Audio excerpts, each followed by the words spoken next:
Hello students, welcome है आपका हमारे ऑनलाइन क्लासेज में। स्टूडेंट्स, आज आपके लिए हम कोऑर्डिनेशन कंपाउंड में जो प्रकाशिक समयावता हमारी चल रही थी उसमें हम अब आगे की चर्चा आपसे करने वाले हैं। विद्यार्थियों, अब हम कोऑर्डिनेशन नंबर 6 वाले संकुल यौगिकों में प्रकाशिक समयावता का अध्ययन करेंगे। वाले संकुल यौगिकों में प्रकाशिक समयावता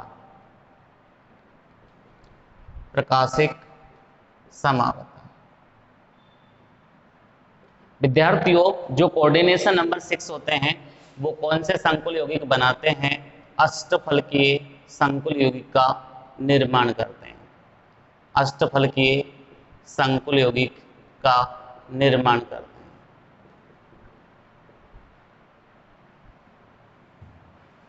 विद्यार्थियों, इसमें कुछ ऐसे अणुसूत्र होंगे जो अष्टफलकीय संकुल यौगिकों का निर्माण करेंगे। तो विद्यार्थियों, हम इनके बारे में वन बाय वन जान लेते हैं। पहला संकुल यौगिक होगा वो होगा MAA होल थ्राइस। विद्यार्थियों, ये जो संकुल है, जो ये अणुसूत्र है, इसमें जो उपस्थित डबल ए है ये एक सममित द्विधांतुक लिगेंड है। कौन सा है? सममित द्विधांतुक लिगेंड। यानी कि ए रिप्रेजेंट किसको कर रहा है? सममित द्विधांतुक लिगेंड को रिप्रेजेंट कर रहा है। सममित द्विधांतुक लिगेंड को ये बता रहा है। स्टूडेंट्स, अगर हम इसका एग्जाम्पल लेते हैं तो ये एग्जाम्पल होगा COEN का होल थ्राइस 3+, या एक एग्जाम्पल हम और ले सकते हैं COOX का होल थ्राइस और 3-। विद्यार्थियों, आप देखिए इन दोनों एग्जाम्पल्स को अगर हम इनके समकक्ष और इसके हम दक्षिण ध्रुवण घूर्णक और वाम ध्रुवण घूर्णक बनाएंगे, यानी कि दर्पण प्रतिबिंब बनाएंगे, तो स्टूडेंट्स इनके दर्पण प्रतिबिंब हमको कैसे प्राप्त होंगे, एक एक करके हम इन एग्जाम्पल को लेते हैं। स्टूडेंट, पहला एग्जाम्पल ले लेते हैं। एग्जाम्पल फर्स्ट, COEN का होल थ्राइस 3+। सबसे पहले हमें इसका नाम पता होना चाहिए विद्यार्थियों। तो देखिए आपके पास 3 EN है, तो हम इसको क्या लिखेंगे? ट्रिस। छोटे कोष्टक में EN का नाम लिख देंगे एथिलीन डाइएमीन, ब्रैकेट क्लोज कर देंगे। इसके बाद कोबाल्ट लिखेंगे क्योंकि संकुल धनायन है, और इसके पीछे इसकी ऑक्सीकरण संख्या 3 लिखकर हम लिख देंगे आयन। ओके विद्यार्थियों, अब हम इसकी स्ट्रक्चर आपके लिए बना रहे हैं। देखिए COAN का होल थ्राइस, इसकी स्ट्रक्चर आप यहाँ देखिए बच्चों। देखिए यहाँ CO है और इससे आपके पास ये अष्टफल की ज्यामिति होती है, और इस अष्टफल की ज्यामिति में जब आप इसको दर्पण में देखेंगे तो विद्यार्थियों ये दर्पण में हमको कैसा नजर आएगा, उसकी आप रूपरेखा आप यहाँ से समझ लीजिए। ये ऐसे आपको ये स्पष्ट नजर आएगा। स्टूडेंट्स, आप देखिए इसमें अब हम देखते हैं यहाँ दाता परमाणु हमारे पास एथिलीन डाइएमीन में 2 होते हैं, क्योंकि ये द्विधांतुक लिगेंड है। तो विद्यार्थियों देखिए, अब जब हम इसकी संरचना बनाएंगे तो एथिलीन डाइएमीन को समझना बहुत जरूरी होगा आप लोगों को कि एथिलीन डाइएमीन में CH2NH2 ऐसे होता है, जो 2 दाता परमाणु यहाँ नाइट्रोजन होते हैं। विद्यार्थियों, अगर दाता परमाणु सब जगह नाइट्रोजन अगर नाइट्रोजन है तो आप इसको पहले ऐसे रिप्रेजेंट कर दीजिए। और देखिए आप ये 2 द्विधांतुक लिगेंड मैंने आपको बता दिए। स्टूडेंट्स, इनको लिखने का जो पैटर्न होगा द्विधांतुक लिगेंड को ऐसे हम लिख देंगे EN की फॉर्म में। तो देखिए एक द्विधांतुक ये रहा, और तीसरा द्विधांतुक विद्यार्थियों ये रहा। ये 3 द्विधांतुक लिगेंड है। और स्टूडेंट्स, साथ में इसकी ज्यामिति को आप स्पष्ट बनाना चाहते हैं तो आप इनको ये वर्ग समतलीय ज्यामिति में इनको रख दीजिए। आवेश भी आप इनके साथ इन दर्शा दीजिए। आवेश कितना है इन पे 3 प्लस आवेश है। कितना आवेश है बच्चों 3 प्लस आवेश है। तो आप इस आवेश को ऐसे प्रदर्शित कर सकते हैं। अब जब हम इसको दक्षिण ध्रुव घूर्णन कहेंगे तो स्मॉल डी लिख देंगे बच्चों, और स्मॉल डी के बाद में इसका पूरा नाम लिख दिया जाएगा। पूरा नाम क्या है tris ethylene diamine, ethylene diamine cobalt third ion. इस तरीके से स्टूडेंट्स हम इसको व्यक्त कर सकते हैं। जब हम इसका दर्पण समावेवी बनाएंगे, जब हम इसको दर्पण में देखेंगे तो विद्यार्थियों ये अणुसूत्र हमको किस तरीके से दिखाई देगा वो आप देखिए। ये हमको दिखाई देगा, देखिए इसमें भी ये दाता परमाणु, ये दाता परमाणु, नाइट्रोजन नाइट्रोजन दाता परमाणु है। सामने ये वाला हिस्सा या यहाँ नजर आएगा, ये EN ऐसे नजर आएगा। ये सामने वाला हिस्सा यहाँ EN ऐसे नजर आएगा। ये पीछे वाला हिस्सा है ये यहाँ पर ऐसे नजर आएगा, ये ऐसे नजर आएगा। और विद्यार्थियों इन सभी परमाणुओं को आप जोड़ देंगे और इसको स्क्वायर ब्रैकेट में बंद करके इसके ऊपर 3 प्लस चार्ज लगा देंगे। और स्टूडेंट्स इसको आप L बताएंगे, और L के बाद में आप इसका पूरा नाम लिखेंगे tris ethylene diamine, ethylene diamine cobalt third ion. विद्यार्थियों इस तरीके से आप इसको बताएंगे, इस तरीके से आप इनको बताएंगे।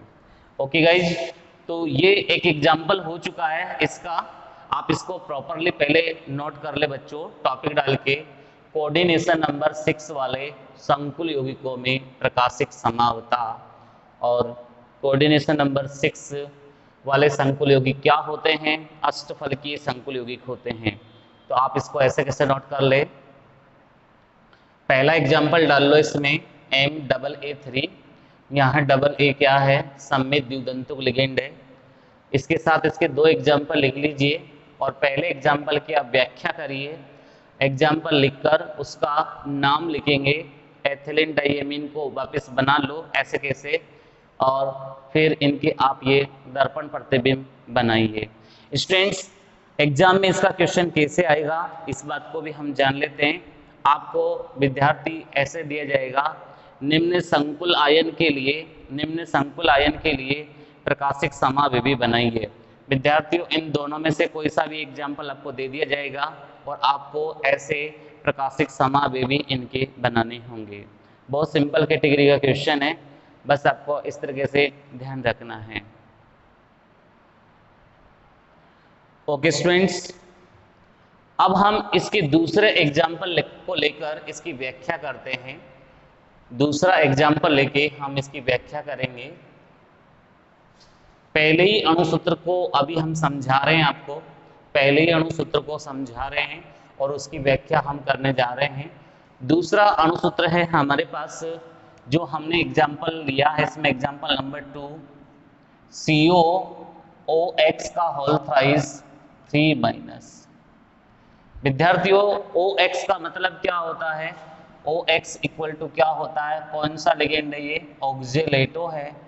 ऑक्जेलेटो एक द्विदंतुक लिगेंड होता है, ऑक्जेलेटो एक द्विदंतुक लिगेंड होता है। स्टूडेंट्स सब बच्चे जानते हैं इसका जो सूत्र होता है इस तरीके से रिप्रेजेंट किया जाता है, इस तरीके से रिप्रेजेंट किया जाता है जिसमें दोनों दाता परमाणु ऑक्सीजन होते हैं। दोनों दाता परमाणु क्या होते हैं बच्चों, ऑक्सीजन होते हैं। तो स्टूडेंट्स इसको प्रेजेंट करने का तरीका देखिए। इसको पहले इसका नाम देख लीजिए, इसका नाम क्या होगा, ट्राई ऑक्जेलेटो कोबाल्टेट। बच्चों संकुल ऋणायन है, कोबाल्टेट थर्ड आयन, ये इसका नामकरण है बच्चों, ये हमने इसका नामकरण कर दिया। अब हम इसके समावेवी बनाएंगे, प्रकाशिक समावेवी बनाएंगे। तो देखिए प्रकाशिक समावेवी बनाते वक्त वही बात आपको याद रखनी है, सबसे पहले इस तरीके से आपको बना लेना है। ये अष्टफल की ज्यामिति में आपको व्यवस्थित कर देना है। बीच में आपको मिरर लगा देना है। ये आपका मिरर हो जाएगा, ये दर्पण हो जाएगा। और दूसरी तरफ भी आप इस तरह की व्यवस्था बना के रखें जिससे आपको कोई प्रॉब्लम नहीं होगी।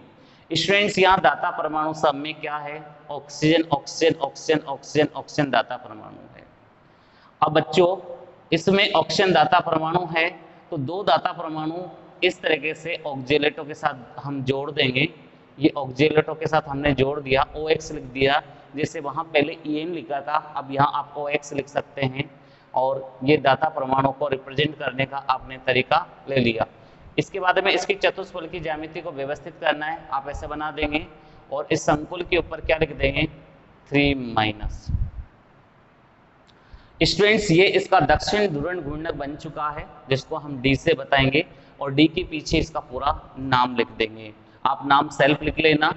विद्यार्थियों, जब आप इसको दर्पण में देखोगे तो दर्पण में देखने के लिए सबसे पहले वही सभी जगह पर आप ओ लिख दीजिए। अब विद्यार्थियों, आपको ये ध्यान रखना है कि यहाँ पर OX इस तरीके से जुड़ा था और यहाँ पर OX इस तरीके से जुड़ा था और पीछे OX इस तरीके से जुड़ा था। और इसके बाद में आपको यहाँ वर्ग समतलीय ज्यामिति में और ये ऐसे संकुल लगा देना है 3-, तो ये आपके पास L हो जाएगा। तो विद्यार्थियों, इनकी संरचना दूसरे एग्जाम्पल की इस तरीके से हम बना सकते हैं। तो स्टूडेंट्स, एग्जाम्पल नंबर 2 डालें। सूत्र लिखे, ओपन करके नाम लिख लें, एग्जाम्पल लिख लो और दोनों स्ट्रक्चर बनाएं।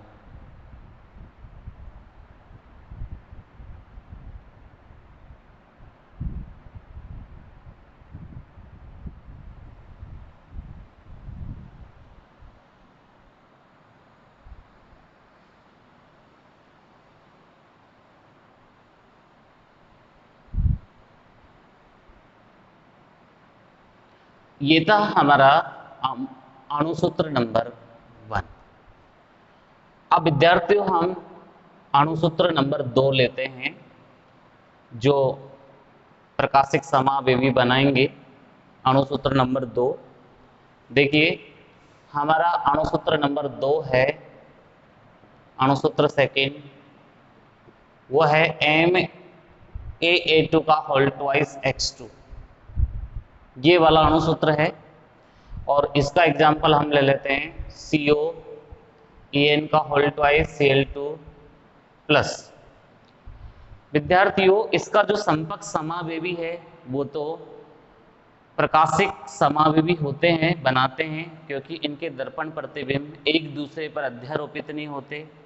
लेकिन जो विपक्ष समावेवी होते हैं वो एक दूसरे पर अध्यारोपित हो जाते हैं, इसलिए उनके प्रकाशिक समावेवी नहीं बनते। मैं दोनों के ही आपको बना के बता देता हूँ। स्टूडेंट, सबसे पहले इसका नाम सुन लीजिए आप।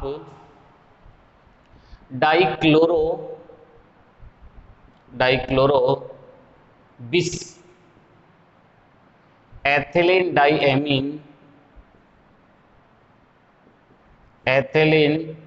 डाइएमीन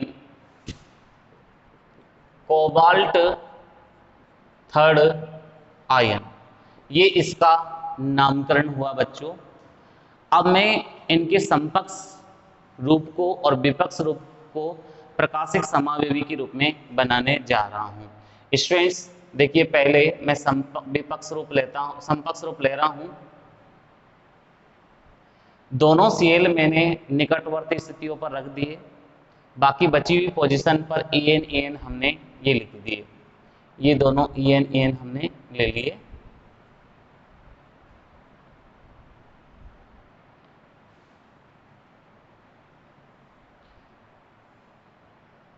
ये इसका समकक्ष रूप है, ये समकक्ष रूप है और इसको समकक्ष रूप को हम यहाँ दक्षिण ध्रुवण घूर्णक कहेंगे, क्योंकि ये जब दर्पण में देखा जाएगा तो दर्पण प्रतिबिंब बनाएगा। ये दर्पण है। अब आप इसको दर्पण में देखेंगे तो देखिए कैसा नजर आएगा। CO स्टूडेंट्स यहाँ और यहाँ सीएल रख दीजिए।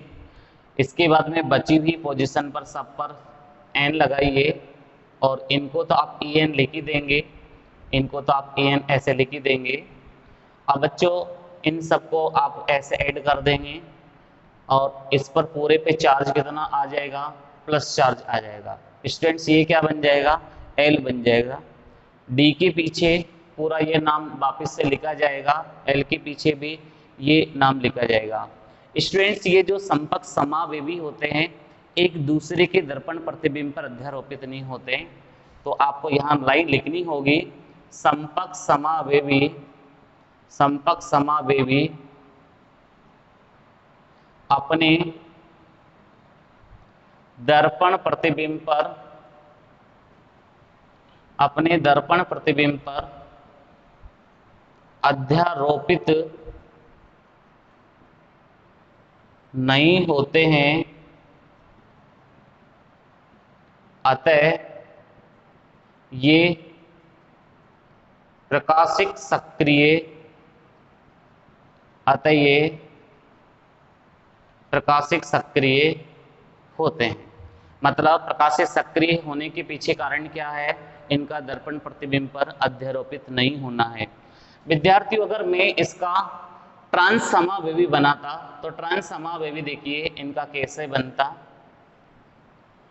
आप इनके जब ट्रांस समावेवी बनाते तो देखिए विद्यार्थियों इनके ट्रांस समावेवी बनते तो सही, ऐसे सीएल सीएल दोनों पोजीशन पर हम दे देते और ये ई एन,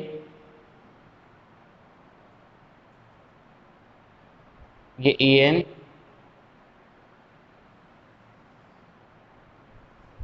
प्लस चार्ज, ये आप इसको डी कह देते और जब आप इसको मिरर में देखते तो इसमें ये मिरर में जो दर्पण प्रतिबिंब बनाएगा, ये जो एल बनाएगा, ये एक दूसरे पर अध्यारोपित हो जाते हैं। विद्यार्थियों ये एक दूसरे पर क्या हो जाते हैं, अध्यारोपित हो जाते हैं। इनके दर्पण प्रतिबिंब विपक्ष समावेवी में एक दूसरे पर अध्यारोपित हो जाते हैं, अतः ये प्रकाशिक सक्रिय की जगह पर अक्रिय हो जाते हैं। तो ये लाइन हमको यहाँ पर लिखनी है कि विपक्ष समावेवी, विपक्ष समावेवी अपने दर्पण प्रतिबिंब पर, दर्पण प्रतिबिंब पर अध्यारोपित हो जाते हैं, अतः ये प्रकाशिक अक्रिय होते हैं, अतः ये प्रकाशिक अक्रिय होते हैं। तो विद्यार्थियों ज्यादातर जो विपक्ष समावेवी होते हैं उनके दर्पण प्रतिबिंब एक दूसरे पर अध्यारोपित होने के कारण उनके समावेवी, प्रकाशिक समावेवी नहीं बन पाते। तो स्टूडेंट्स अणुसूत्र 2 लिख लेना और ये पूरा ऐसे कैसे आप नोट कर ले, कंप्लीटली नोट कर ले स्टूडेंट्स इसको। ये अणुसूत्र नंबर 2 के लिए है।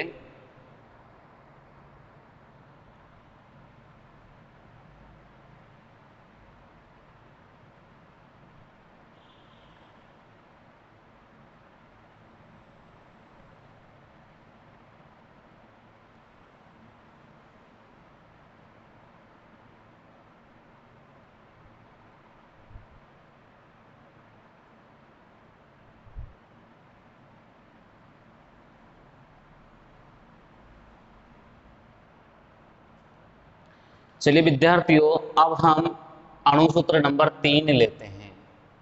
अणुसूत्र नंबर 3 लेंगे और उसके हम देखते हैं कि प्रकाशिक समावेवी किस प्रकार से बनेंगे, उसकी चर्चा हम आपसे कर लेते हैं अणुसूत्र नंबर 3 की। तो देखिए स्टूडेंट्स अणुसूत्र नंबर 3 हमारे पास है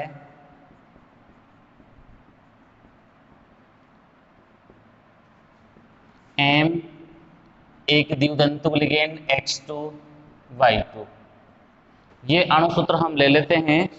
यहाँ Y2 जो होगा, यहाँ जो Y2 होगा वो, वैसे तो हम Y को यहाँ पर ऋणावेशित लिगेंड के रूप में लेते हैं, लेकिन अब की बार जो एग्जाम्पल मैं ले रहा हूँ CuCl2 En और NH3 का होल ट्वाइस, इस फॉर्म में मैं ले रहा हूँ। अब स्टूडेंट्स देखिए, मुझे इसका जो नामकरण करना है वो करना है। सबसे पहले ये इथिलीन है, ये एमीन है, तो कैसे लिखेंगे? डाईएमीन, डाईएमीन डाइक्लोरो एथिलीन डाईएमीन। अब एक सिंगल ही टाइम है इसलिए छोटे कोष्टक में लिख देंगे एथिलीन डाईएमीन, और संकुल पूरा उदासीन है इसलिए हम क्या लिख देंगे? Cobalt, cobalt. और देखिए ऑक्सीकरण संख्या कितनी आ रही है? 2 यहाँ, तो आप यहाँ क्या लगा दीजिए? प्लस लगा दीजिए, तो कोबाल्ट थर्ड आयन, आयन के रूप में आप इसका एग्जाम्पल ले लेंगे। विद्यार्थी यहाँ कोबाल्ट को थर्ड ऑक्सीकरण अवस्था में लेना है। तो अब देखिए इसके विपक्ष संपर्क समावेवी का प्रकाशिक समावता में कैसे योगदान होगा। देखिए दो इन Cl के द्वारा तो हम इस तरीके से, और दोनों NH3 के द्वारा हम इस तरीके से इन पोजीशन को फिल कर देंगे, और जो बाकी En होता है वो उसको हम इस तरीके से रिप्रेजेंट कर देंगे। ये इसका समकक्ष रूप हो गया, जिसके ऊपर क्या लगा हुआ है? प्लस लगा हुआ है। ये इसका दक्षिण ध्रुवण गुणक वाला समावेवी हो गया। जब आप इसको दर्पण में देखोगे, तो विद्यार्थियों ये दर्पण में कैसा नजर आएगा वो देखिए आप। यहाँ NH3 नजर आएगा, यहाँ Cl नजर आएगा, यहाँ Cl नजर आएगा, यहाँ N, और ये En, और यहाँ क्या नजर आएगा?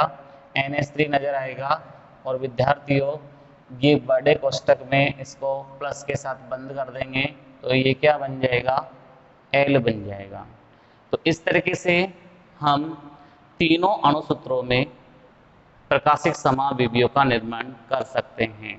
ओके विद्यार्थियों, अब यहाँ पर 2 NH3 है, 2 Cl है, तो अब किसी से भी आप संपर्क समाविवी बना सकते हैं, चाहे दोनों NH3 को ऊपर लेके जा सकते हैं, उनसे भी आप डिसाइड कर सकते हैं। लेकिन मोस्टली हमने अब तक जो संपर्क डिसाइड किए हैं वो Cl के माध्यम से, ऋणावेशित लिगेंड के माध्यम से ही हमने निर्देशित किए हैं, तो हम Cl का ही उपयोग करते हुए बनाते हैं। तो आप एग्जाम्पल डाल लीजिए बच्चों, अणुसूत्र नंबर 3, और इसको ऐसे कैसे नोट कर लीजिए।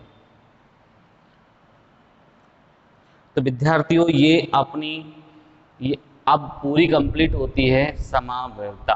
हमने समावयवता को संरचनात्मक के रूप में पढ़ा, त्रिविम समावयवता के रूप में पढ़ा। त्रिविम समावयवता को भी हमने 2 रूपों में पढ़ा, एक ज्यामितीय समावयवता और एक प्रकाशिक समावयवता। ज्यामितीय और प्रकाशीय समावयवता को कोऑर्डिनेशन नंबर 4 और कोऑर्डिनेशन नंबर 6 संकुल यौगिकों के रूप में हमने अध्ययन किया। ओके विद्यार्थियों, आप इसको नोट कर लीजिए पहले।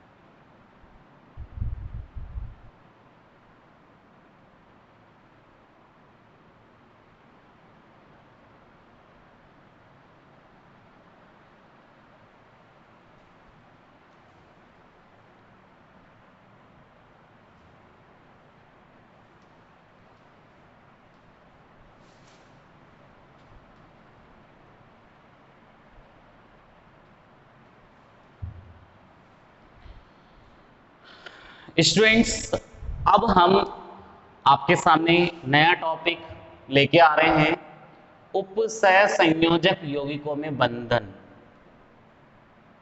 उपसय संयोजक यौगिकों में बंधन।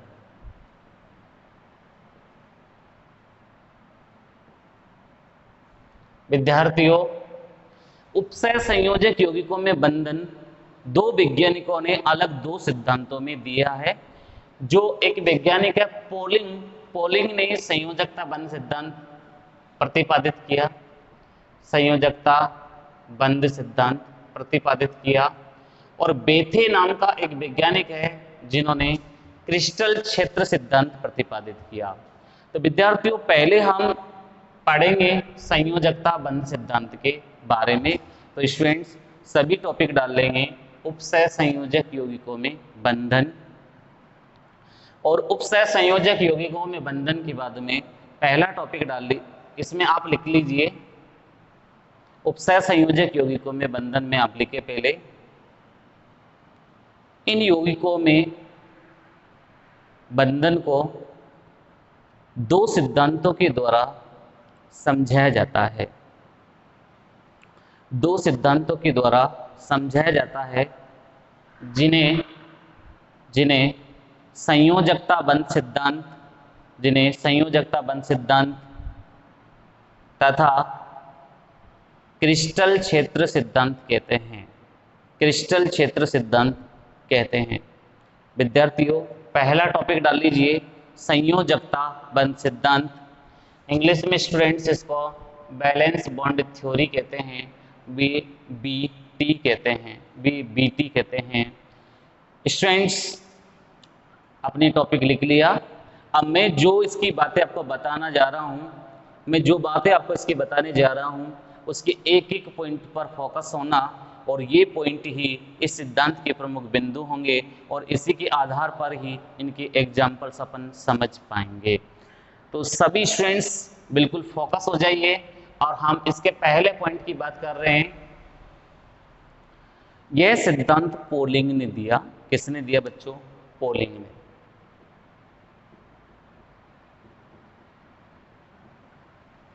इस सिद्धांत के अनुसार संक्रमण धातु आयनों में या केंद्रीय धातु परमाणु में रिक्त डी कक्षक उपलब्ध होने चाहिए, रिक्त डी कक्षक उपलब्ध होने चाहिए। हालांकि एस भी हो सकते हैं, पी भी हो सकते हैं, लेकिन मोस्टली कौन से कक्षक होने चाहिए? रिक्त डी कक्षक उपलब्ध होने चाहिए।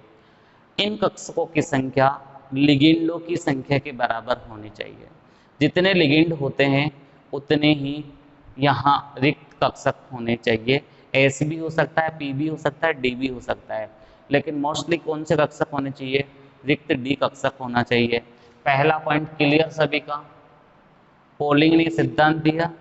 दूसरी बात कही गई कि पोलिंग के अनुसार केंद्रीय धातु परमाणु के पास रिक्त डी कक्षक, एस कक्षक, पी कक्षक उपलब्ध होने चाहिए और इनकी संख्या लिगेंडों की संख्या के तुल्य होनी चाहिए। लिगेंड जितने उपसय संयोजक बंध बनाता है उनकी संख्या के तुल्य होना चाहिए। दूसरा पॉइंट, धातु आयन के रिक्त कक्षक लगभग समान ऊर्जा और विभिन्न आकृति के कक्षक मिश्रित होकर संकृत कक्षकों का निर्माण करते हैं। विद्यार्थियों हमने कहा पहले पॉइंट में रिक्त कक्षक होने चाहिए। ये रिक्त कक्षक क्या करते हैं? मिश्रित होते हैं। ये रिक्त कक्षक लगभग समान ऊर्जा और विभिन्न आकृति के होते हैं और अपनी ऊर्जाओं का पुनर्वितरण करते हैं, और उतनी ही संख्या में संकृत कक्षकों का निर्माण करते हैं। विद्यार्थियों संकृत कक्षक का निर्माण हो गया। ये तीसरा पॉइंट। ये दूसरा पॉइंट, अभी दूसरा पॉइंट समझाया मैंने। तीसरा पॉइंट सुनिए। केंद्रीय धातु परमाणु के पास रिक्त कक्षक होने के कारण यह इलेक्ट्रॉन युग्म ग्रहण करता है, अतः यह ग्राही की तरह कार्य करता है। तो बच्चों केंद्रीय धातु परमाणु किसकी तरह काम करेगा? ग्राही की तरह कार्य करेगा। जबकि लिगेंड के पास अतिरिक्त इलेक्ट्रॉन युग्म होने के कारण यह इलेक्ट्रॉन युग्म प्रदान करता है, इसलिए दाता की तरह कार्य करेगा। तो बच्चों लिगेंड दाता की तरह कार्य करता है, दाता अणु की तरह कार्य करता है, लेकिन जो धातु है वो ग्राही की तरह कार्य करती है। ये तीसरा पॉइंट। चौथा पॉइंट, स्टूडेंट्स ये जो संकृत कक्षक है, संकृत कक्षक परस्पर अतिव्यापित होकर सह संयोजक बंध का निर्माण करते हैं। परस्पर अतिव्यापित होकर सह संयोजक बंध का निर्माण करते हैं, इसे हम प्रभावी अतिव्यापन कहते हैं। यानी कि संकृत कक्षकों में जितना अधिक प्रभावी अतिव्यापन होगा उस संकुल का स्थायित्व उतना ही ज्यादा हो जाएगा। तो बच्चों चौथा पॉइंट, संकृत कक्षक क्या करते हैं? प्रभावी अतिव्यापन करते हैं। और प्रभावी अतिव्यापन से कौन सा बंध बन जाता है? सह संयोजक बंध बन जाता है। और इस बंध की मजबूती किस पर निर्भर करती है? प्रभावी अतिव्यापन पर। जितना अधिक प्रभावी अतिव्यापन होगा बंधन उतना ही अधिक मजबूत होगा। ये चौथा पॉइंट होगा। स्टूडेंट्स अगर मैं आपसे बात करूं कि मेरे पास संकृत कक्षक इसमें 4 उपलब्ध है, इसमें 5 उपलब्ध है और इसमें 5 उपलब्ध है और इसमें 4 उपलब्ध, इसमें भी 4 है, इसमें भी 4 है और इसमें D2sp3। अब जिसमें सबसे ज्यादा रिक्त डी कक्षक होगा उस संकुल का स्थायित्व सबसे ज्यादा होगा। तो इन तीनों संकरण में से सबसे ज्यादा स्थायित्व किसका रहेगा? D2sp3 संकरण का सबसे ज्यादा स्थायित्व रहेगा। विद्यार्थियों जब संकुल धातु आयन संकृत कक्षकों के निर्माण में, जब संकुल धातु आयन संकृत कक्षकों के निर्माण में आंतरिक कक्षकों का उपयोग करते हैं। आंतरिक कक्षक से मतलब होता है N-1D। आंतरिक कक्षकों का उपयोग करते हैं तो इन्हें आंतरिक कक्षक संकुल कहते हैं। इन्हें आंतरिक कक्षक संकुल कहते हैं, जिसे ओरगेल वैज्ञानिक ने निम्न चक्रण संकुल भी कहा। ओरगेल नामक वैज्ञानिक ने इन्हें निम्न चक्रण संकुल भी कहा। विद्यार्थियों मैंने एक बात आपसे कही कि ये जो संकुल धातु आयन है जब संकृत कक्षकों का निर्माण कर रहे हैं और इसमें ये N-1D, NS और NP आंतरिक कक्षक, N-1D सबसे पहले N-1D आंतरिक कक्षक का उपयोग करते हैं बंधन में, बंध बनाने में अगर इनका उपयोग करते हैं N-1D, ये आंतरिक कक्षक है, इसलिए ऐसे संकुलों को हम आंतरिक कक्षक संकुल, या एक वैज्ञानिक था ओरगेल वैज्ञानिक ने इनका जो नाम दिया है निम्न चक्रण संकुल भी नाम दिया है। आंतरिक कक्षक संकुल या निम्न चक्रण संकुल भी इनको कहा जाएगा। विद्यार्थियों इनको एक नाम और देते हैं चक्रण युग्मित संकुल। इनका एक नाम और होता है चक्रण युग्मित संकुल। ऐसा क्यों होता है विद्यार्थियों? क्योंकि इनमें डी कक्षकों में इलेक्ट्रॉन का युग्मन होता है, डी कक्षकों में इलेक्ट्रॉन का युग्मन होता है, इसलिए अयुग्मित इलेक्ट्रॉनों की संख्या घट जाती है, इसलिए इसका नाम रखा गया चक्रण युग्मित संकुल। लेकिन इसके विपरीत भी एक कहानी है। यदि संकुल धातु आयन या परमाणु बाहर के डी कक्षकों का उपयोग संकरण में प्रयुक्त करते हैं, संकरण में प्रयुक्त करते हैं, तो विद्यार्थियों ये सबसे पहले ND का उपयोग करेंगे, फिर NS का उपयोग करेंगे, फिर NP का उपयोग करेंगे। स्टूडेंट्स ये मैं एग्जाम्पल से प्रूव करके बताऊंगा, आपको समझाऊंगा कि कब आप उसको आंतरिक कक्षक संकुल कहोगे या निम्न चक्रण संकुल कहोगे, कब आप इनको बाह्य कक्षक संकुल कहोगे, ये सब मैं एग्जाम्पल से आपको समझा दूंगा। तो स्टूडेंट्स जब संक्रमण धातु आयन या परमाणु बाहर के डी कक्षकों का उपयोग करते हैं तो उस परिस्थिति में इन्हें हम बाह्य कक्षक संकुल या उच्च चक्रण ओर्गेल नामक वैज्ञानिक के अनुसार इसको हम क्या बोल देंगे, उच्च चक्रण संकुल का नाम देंगे। विद्यार्थियों, अगर सबसे पहले एनडी कक्षक का उपयोग संकरण में किया जा रहा है तो इनके जो संकरण स्टार्ट होंगे वो स्टार्ट होंगे ऐसे sp3, sp3d, sp3d2, इस टाइप के संकरण यहाँ पर बनेंगे।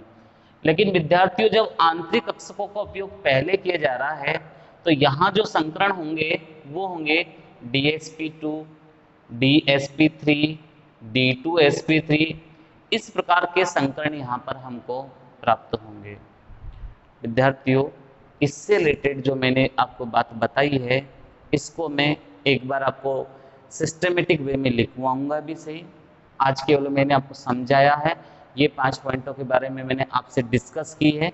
मैं अगले वीडियो में इसको पूरी तरीके से एक बार और समझा दूंगा आपको, और उसमें हम बहुत सारे एग्जाम्पल लेंगे।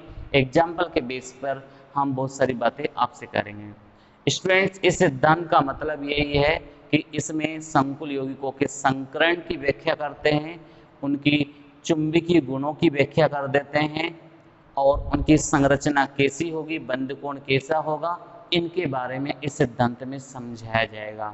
4 बातें आप याद रखना, संकरण के बारे में हम बताएंगे, चुंबकीय गुणों के बारे में हम बताएंगे, ज्यामिति के बारे में हम बताएंगे, और बंध कोण के बारे में हम बताएंगे। यानी कि ये जो संयोजकता बंध सिद्धांत है 4 बातों को, 4 गुणों को समझाएगा संकुल धातु आयनों के। ओके विद्यार्थियों, अब मुझे आप इजाजत दीजिए, अब मैं आपसे अगले वीडियो में मिलूंगा। तब तक के लिए सभी बच्चों को वंदे मातरम। ओके विद्यार्थियों, अगर आपको हमारा वीडियो पसंद आता है तो प्लीज़ हमारे वीडियो को आप लाइक, शेयर एंड सब्सक्राइब करिए, और इसी तरीके से हमें आप मोटिवेट करते रहिए। ओके स्टूडेंट्स, धन्यवाद सभी का, आप सभी को हमारा वीडियो देखने के लिए।